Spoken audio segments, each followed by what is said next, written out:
Oi, gente, tudo bom? Hoje eu vou falar sobre a síndrome do ovário policístico. Então, vamos falar primeiro o que são os ovários. Então, os ovários são dois órgãos que ficam do lado do útero e eles fazem parte do sistema reprodutor feminino.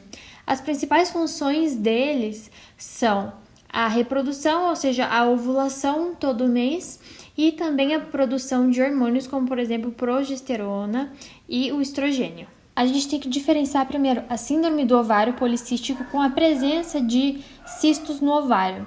Praticamente 20% das mulheres têm cistos no ovário, mas não significa que seja a síndrome do ovário policístico. Então, como que a gente vai identificar que essa doença é uma síndrome do ovário policístico? Existem 3 critérios que são chamados de critérios de Rotterdam. E eles são: o primeiro dele é a mulher ter um aumento da produção de hormônios masculinos, como, por exemplo, a testosterona. Depois, o segundo critério pode ser que a mulher esteja uma anovulação, como a gente fala.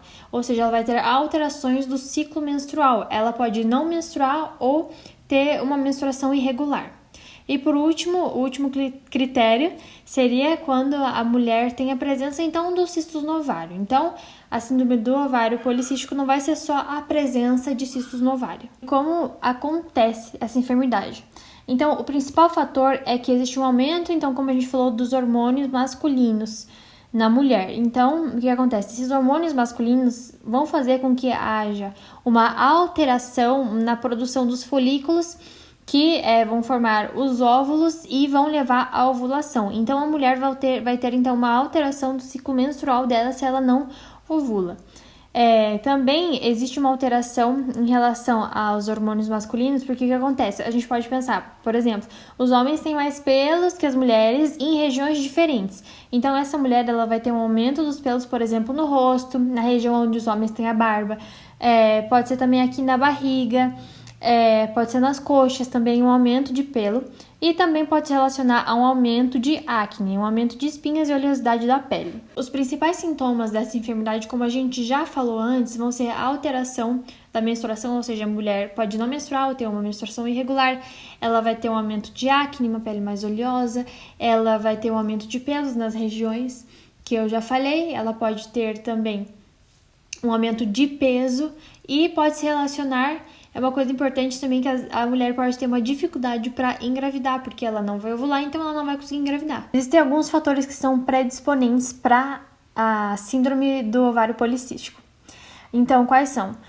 Alguém na família ter essa doença, a insulina resistência, como por exemplo a diabetes tipo 2 e a obesidade, porque elas vão fazer com que exista um aumento da produção de andrógenos, que são os hormônios masculinos que vão gerar toda essa alteração. O diagnóstico vai ser feito pelo médico através da clínica do paciente, como a gente falou, com os sintomas, através do laboratório, onde ele vai pedir os hormônios masculinos para ver se eles realmente estão aumentados, e a ecografia para ver se existem os cistos no ovário. Então, qual é o tratamento? Não existe uma cura ou um tratamento definitivo para o ovário policístico, mas existem algumas formas de tratar, como por exemplo, como se relaciona com a obesidade e com a diabetes, a insulina resistência. Sempre é indicado a alteração, as mudanças no estilo de vida, ou seja, o paciente mudar a alimentação, comer menos doce, menos açúcar, menos carboidrato, menos comida gordurosa e também o exercício físico.